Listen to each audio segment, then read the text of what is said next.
안녕하세요. 절대값TV의 명품 PD 한PD입니다. 최근에 제가 이제 시작한 게 도시의 성장과 쇠퇴, 그것에 따른 어떤 집값의 변동, 그런 거에 대해서 이제 포커스를 맞추고 전국 투어를 좀 하고 있습니다. 스타트는 이제 수원에서 끊었는데, 이제 전국을 한번 다 돌아다 보면 전국에 어떻게 무슨 모멘텀을 가지고 움직였나, 그리고 얼마나 가격이 급등했나, 그리고 그 지역의 집값은 무엇에 영향을 받는 건가? 그 집값이 급등했던 데는 어떤 수요가 있었나? 뭐 그런 것들. 이제 시장이 이제 마무리 국면으로 가고 있지 않습니까? 한번 복귀하는 차원에서 한번 자세히 한번 살펴보면 앞으로 다가올 시장, 우리가 어떤 지역에 대해서 관심을 가져야 될까? 그런 거에 관해서도 예측할 수 있는 그런 공부가 될 거라고 저는 생각을 합니다. 그런 차원에서 오늘은 수원 밑에 바로 오산. 오산에 대해서 한번 이야기해요. 여러분 그 표를 보시면 아시다시피 전년 말 대비 상승률 상위, 그러니까 2021년도에 가장 집값이 많이 오른 게 이게 이제 11월 달에 나온 통계니까 오산이 1위예요. 1위. 오산이 46.72. 46.7이면 제 기억으로는 작년에 세종이 42%가 안 나왔어요. 한 41%로 전국 1등을 했어요. 세종이. 그러니까 뭐 세종이 집값이 오르네, 뭐 무슨 세종이 거품이다 뭐다, 뭐 말이 많았지 않습니까? 그런 얘기 할 필요가 없어요. 다른 지역도 그렇게 오르고 있더라 라는 얘기예요. 1등이 오산이고, 그 다음에 2등이 인천 연수구고, 3등이 시흥이고, 4등이 동두천이고, 5등이 안성이에요. 뭐 그 밑에는 뭐 이야기할 필요가 없고, 이 1위부터 10위까지의 통계를 보면 대부분이 경기도의 외곽이에요.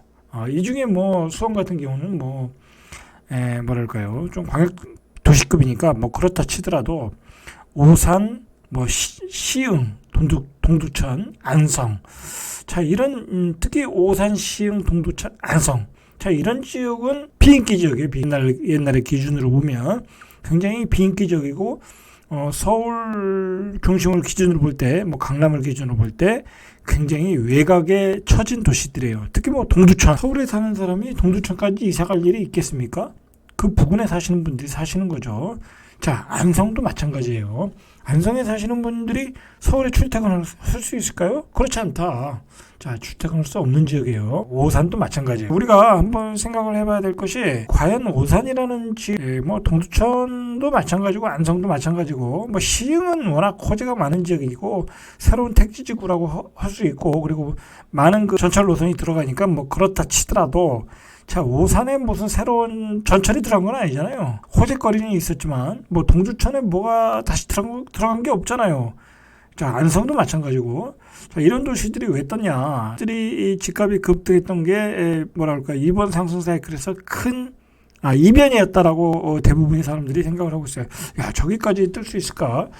이제 그런 이유 중에 하나는 뭐냐면, 몇 가지 이유가 있겠지만, 역시 이제 초저금리 유동성은 뭐 기본이고, 뭐 돈이 많이 풀렸으니까 시중에 엄청나게 많은 투자자가 뭐 이자가 별로 없으니까 뭐 대출만 받을 수 있으면 막 사는 거예요. 그런 유동성 머니가 이제 외곽까지 흘러갔다. 뭐 일부 전문가들은 뭐 서울에 집이 모자라서 외곽까지 올라갔다, 외곽까지 갔다, 뭐 그런 얘기를 해요. 그래서 실수에 의해서 집값이 올라갔다. 저는 뭐 꼭 그렇게만 생각을 하진 않아요. 왜냐면 뭐 집이 모자란, 글쎄요, 뭐 그게 서울, 수도권 뭐 그런 지역이 있을 수 있지만, 뭐 이런 오산, 안성 뭐 이런 데까지 집이 모자른다, 뭐 그렇게까지는 생각을 하진 않아요. 서울 주택은 하는 지역도 아니고. 그러면 이 지역들이 왜 이렇게 급등을 했냐? 저는 간단하게 생각을 해요. 어떻게 생각을 하냐면, 말 그대로 뭐 이 신문에 다 나온 얘기, 오산이 뜰 때, 동두천이 뜰 때 굉장히 많은 투기 세력이 들어간 거예요. 투기 세력. 법인 세력들, 한 단지에 들어가서 한 사람이, 한 법인이 10개씩, 8개씩 막 찍어냈어요. 1000가구가 있는데, 보통 이제 일반적으로 매물이 나오는 게 한 100가구 정도 나오거든요. 많게는 뭐 150가구, 한 10%에서 15%. 그러면 한 사람이 들어가서, 한 법인이 들어가서 7개, 8개씩 찍어대는데, 어떻게 그 집값이 안 올라가겠냐고요, 안 올라가는 게 이상한 거예요. 이 부동산의 특징이 뭐냐면, 이건 뭐, 주식처럼 증자를 할 수 있는 것도 아니고 공산품처럼 공장에서 바로 찍어낼 수도 없는 거예요. 그러니까 순간적으로 투기성 머니가 들어가면 그 지역의 집값은 뛸 수밖에 없어요. 그렇지 않겠습니까? 뭐 7개, 8개 나왔던 매물이 싸그리 팔리면 뭐 금방 소문이 나는 게 또 그 지역이니까, 그 지역의 또 부동산 시장이니까, 자, 그렇게 되면 호가들이 계속 급격하게 비싸게 나올 수밖에 없어요. 그리고 그렇게 거래가 있던 매물들이 다 되면 예를 들어서 그 인근의 상위 지역의 가격에 쫓아서 나올 수밖에 없어요. 근접해서 나올 수밖에 없다. 그래서 가격이 급등한 거예요. 그게 원인이라고 보셔야 돼요. 자, 그리고 이게 이제 여기서 또 정부가 잘못한 게 뭐냐면, 정부가 계속 이 부동산 시장을 규제했잖아요. 이제 대출 규제로 간 거잖아요. 15억 이상 대출 규제하니까 15억 이상 아파트를 살 수가 없잖아요. 뭐 투기하시는 분들이나 실수요자나 그러면 9억 이하로 갔잖아요. 12억 이하로 가고, 12억 이하도 대출 규제하니까 또 9억 이하로 가고, 9억 이상의 또 중도금 대출 규제하니까 6억 이하로 가고, 자, 6억 이하로 가니까 이 오산, 동두천, 뭐 의정부, 안성 이런 쪽으로 계속 투기성 머니가 몰려오더라는 거예요. 몰려오더라. 자, 그래서 집값이 급등했다라고 보시면 될 것 같아요. 자, 일단은 이제 그런 배경을 가지고 이제 급등을 했다라고 보시고, 자, 이게 1년 동안의 상승률을 보면 대부분이 경기도 인천 지역이에요.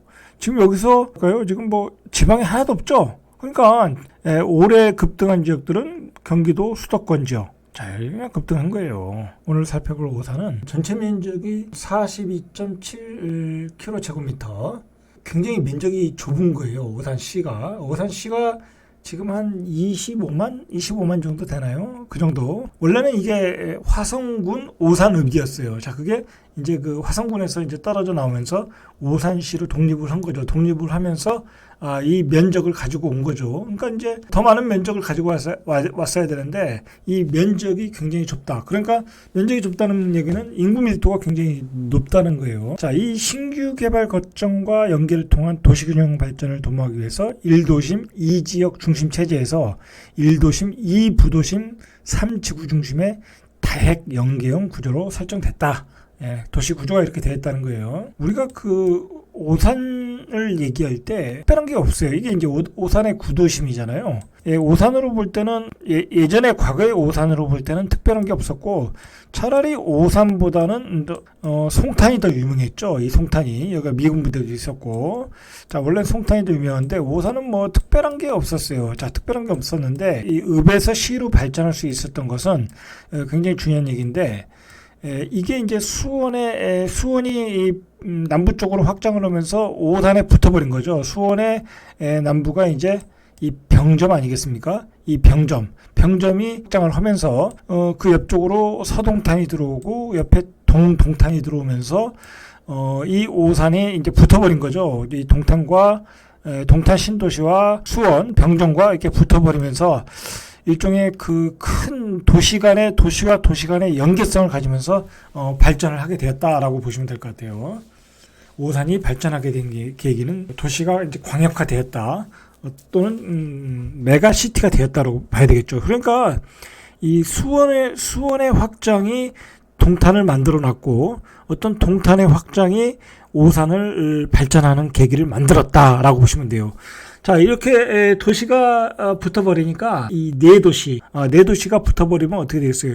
광역도로가 생기겠죠. 광역도로가 발전할 수밖에 없고, 그 다음에 광역철도가 발전할 수밖에. 자, 그래서 이제 그 오산에서 나오는 얘기가 건설 중인 게 오산 용인고속도로를 지금 건설 중이고, 그리고 동부대로 확장 및 교차로 입체화하고 있고, 그 다음에 분당선을 동탄으로 연결해서 동탄에서 오산까지 연결하는 노선. 자, 그렇게 해서 그 동탄에서 SRT를 갈아타서 강남으로 갈 수 있다. 뭐 그런 호재들이 이제 국가철도 계획에 반영을 했어요. 그렇게 해서 그 오산이 서울에 대한 접근성을 강화시키면서 어떤 서울의 배드타운 기능도 갖게 되는 그런 계획을 발표함으로써 오산의 집값이 이제 급등을 하게 되는 호재로서 이제 반영을 하게 된 거죠. 자, 이 오산은 이제 그 주로 일본 국도를 이용하거나 경부 고속도로를 이용해야 되는데, 일본 국도는 굉장한 정체 구간이고, 자, 그래서 이제 오산 용인 고속도로를 이제 민간 투자 산업으로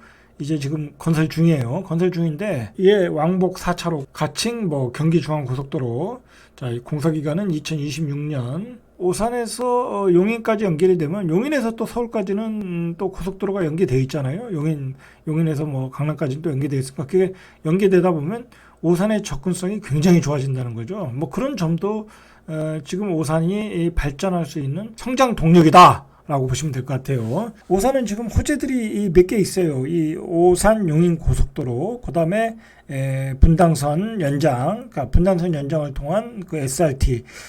지금 오산시에서 요청을 했지만 그게 병점을 통해서 그 다음에 오산 거쳐서 평택까지 GT택시 시 노선도 요청을 했다고 그러고 그게 성사가 되면 오산시도 집값이 또 한 번 더 레벨업을 할 수 있겠죠. 근데 그것은 이제 그때 가봐야 하는 거고 그걸 추진한다라는 얘기 정도. 그러니까 오산이라는 데는 사실 그 서울에 출퇴근이 안 되는 도시니까 그동안 관심이 바뀌었던 거죠. 그동안 관심 바뀌었고 그 수원 정도 출퇴근 가능하거나 소동탄 정도 그런 기능 플러스 이제 그 오산 인근에 공단들이 있거든요. 직주 접근에 관한 어떤 수요 정도.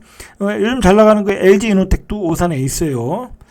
자, 그래서 이제 2000년대 후반에 여기 오산 세교 신도시를 만들었어요. 2000년대 후반에. 자, 근데 이게 이제 2000년대 후반이면 굉장히 주택 경기가 위축되는 시기였잖아요. 그 집값이 떨어지는 시기였다니까 사업이 중단될 정도였어요. 그러니까 수요가 없었다. 땅만 마련해놓고 미분양이 났던 거죠. 그래서 집값이 집값이 지역이 뜰 때 2018년도까지 집값이 꼼짝도 안 했어요. 오산이. 자, 이게 신문 기사 내용인데 이게 2019년부터 2020년 들어서부터 그러니까 19년 12월이죠. 그러니까 20년 초부터 중개사무소에 사람들이 꽉 찼다고 그래요. 꽉 찼다. 하루에 10팀씩 받았다고 그래요. 자, 이게 그 풍선효과로 그 투자자들이 마구 들어온 거예요.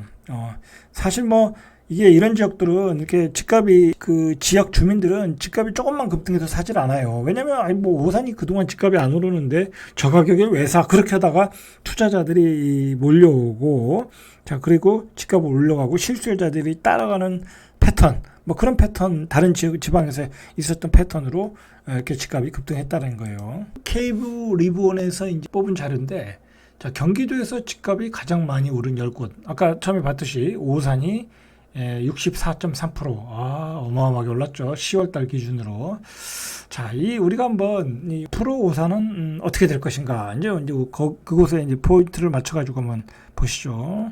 참 이게 어려운 것이 오산이 이렇게 급등할 수 있었던 것은 앞에서 말했듯이 이제 풍선 효과. 자, 풍선 효과도 있었지만 투자자들이 자신 있게 들어올 수 있는 것은 그것을 받을 실수요가 있다라는 거예요. 그리고 호재도 있어야 들어오는 거예요.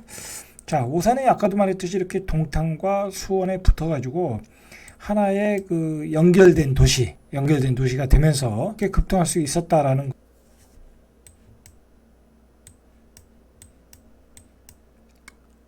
자, 그러니까 오산은 분명히 외부의 확장성에 의해서 오산의 어떤 모멘텀을 만들었고, 자, 그 다음에 이게 이제 내부적 모멘텀은 앞에서도 말했듯이 분당선 연결을 통한 SRT 연결을 통한 어떤 강남의 접근성, 그 다음에 광역도로 연결, 오산과 용인을 통한 광역도로의 연결. 자, 그래서 용인을 통해서 다시 강남으로 접근성. 자, 그러나 여기서 광역버스가 움직이면 모를까 자차로 이렇게 그 고속도로로 간다는 것도 출퇴근한다는 것도 자, 그렇게 또 쉬운 일은 아니겠죠. 그러나 이제 우리가 여기서 그런 외부적 요인, 내부적 호재. 자, 그리고 계속해서 이렇게 보시면 이 오산천을 주변으로 새로운 택지구가 있고 새로운 좋은 주거 환경들이 지금 만들어지고 있어요. 오산 주민들, 새로 입주하는 주민들의 특징이 뭐냐면 신규 아파트를 선호한다고 그래요. 다른 지역보다도 더 신규 아파트를 선호한다. 그러니까 여기는 신규 아파트가 들어오면 가격이 계속 뛸 수가 있어요. 그런 점은 앞으로 관심 있게 봐야 되겠죠. 왜냐면 예를 들어서 수원에서 신규 아파트 프리미엄 주고 살려면 10억이 넘지 않습니까? 그 재개발 지역도. 그런데 여기서 신규 아파트를 한 7억에 산다. 뭐 그러면 메리트가 있지 않습니까? 동탄도 뭐 웬만하면 뭐 10억이니까 여기서 신규 아파트를 뭐 5억에 분양한다. 그러면 당연히 여긴 분양이 다 되겠죠. 그렇지 않겠습니까? 자, 그런 점에서 이제 메리트가 있는 거예요. 어떤 신규 아파트 측면에서 메리트가 있다. 자, 그리고 분명히 이제 그런 게 있어요. 이게 뭐냐면, 이 오산이라는 지역은 이제 이런 큰 도시들과 연결이 되다 보니까 지역 자체의 땅의 효용성이 높아졌어요. 땅값도 올라갔고, 굉장히 올라갔겠죠. 그러니까, 아무래도 이런 지역들에는, 뭐 수원의 이런 지역들에는 공장이 들어온다거나, 일자리가 생긴다기보다는 공장이 생긴다거나 이런 지역들로 인근 지역들로 뭐 공장들이 많이 생길 수 있어요. 자, 많이 생기다 보면 이 지역에 일자리들이 많이 늘어나지 않겠습니까? 자, 그래서 이제 오산도 이렇게 보면 이렇게 산업단지들이 많아요. 이렇게 기존의 산업단지들도 이렇게 있고, 그러니까 내부적으로도 일자리도 많아질 가능성이 높고, 이게 이제 땅이 이제 47km/제곱미터밖에 안 되는데 인구가 한 25만 정도면 굉장히 밀도가 높은 거거든요. 그런데다가 이제 인구도 많아진 가능성이 높다. 많아질 수밖에 없죠. 이제 바로 이제 이런 큰 도시들을 끼고 있고, 이 큰 도시들이 대부분이 이제 산업도시잖아요. 이 동탄도 마찬가지고 수원도 산업도시인데 그 산업도시가 계속 남쪽으로 확장될 가능성은 없다. 이제 북쪽으로 확장할 수는 없으니까, 뭐 땅 자체가 없으니까, 북쪽은 주거지역이니까. 그럼 남쪽으로 확장을 하면서 많은 산업단지들이 조성될 수 있다. 그러면 오산의 어떤 그 신규 택지들이 만들어지면 가격적인 메리트를 통해서 잘 분양이 될 것이고, 그리고 만약에 구축, 뭐 예를 들어서 병점이나 서동탄 뭐 이런 지역에서 구축 대신 이쪽 신축 수요도 발생할 수 있다라고 볼 수 있을 것 같아요. 그런 점에서 이제 장기적인 측면에서 우리가 한번 오산을 좀 관심 있게 볼 필요는 있고요. 그다음에 이제 단지 이제 이 오산이라는 지역은 그렇게 정주 요건이 완벽한 도시는 아니잖아요. 이 뭐 동탄이나 서동탄, 그다음에 뭐 영통, 뭐 광교 이런 지역에 비해서는 정주 요건이 상대적으로 떨어지죠. 대형 상권도 없고 대형 매장도 부족하고, 자, 그러니까 그런 한계가 있기 때문에 가격의 상단은 정해져 있다라고 봐야 돼요. 뭐 동탄을 추월할 수도 없고 수원을 추월할 수도 없겠죠. 그러니까 동탄에 수원에 뭐 70%, 80% 뭐 그 정도의 상단 가격에서 앞으로도 형성이 되지 않을까.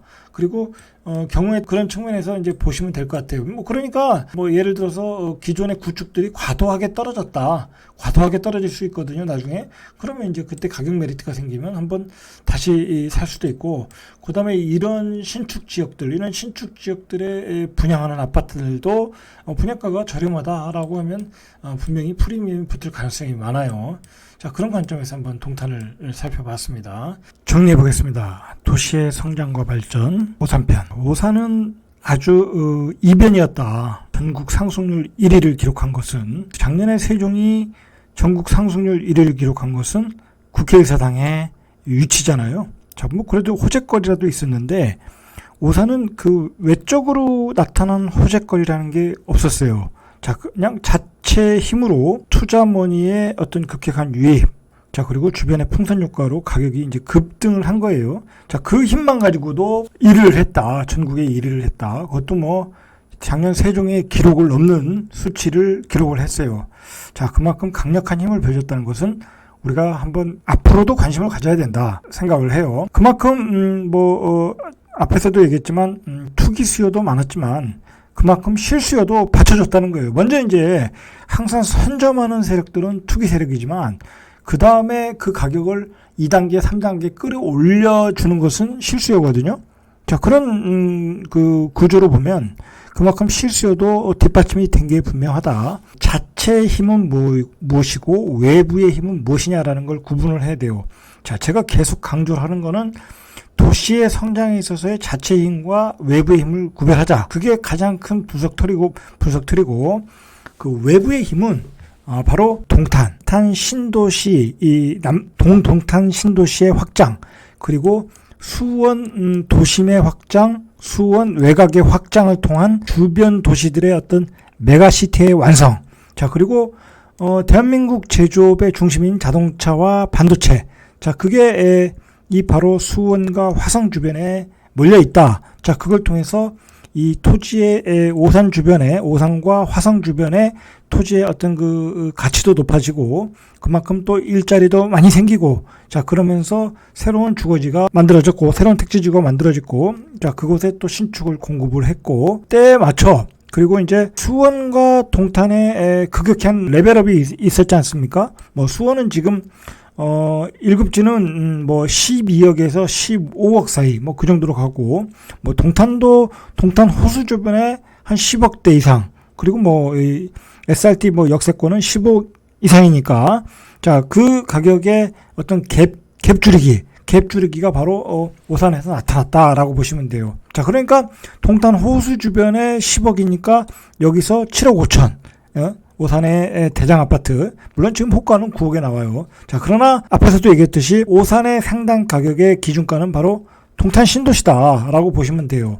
동탄 신도시 호수공원의 주변 가격이 10억이면 여기가 10억을 넘을 수가 없죠. 자, 그러니까 7억 하던 게 지금 호가가 9억에서 9억 5천 나오니까 당연히 거래가 안 되는 거죠. 자, 그 돈이면 동탄을 가지 오산을 가지는 않겠죠. 자, 이제 그런 원리라는 거예요.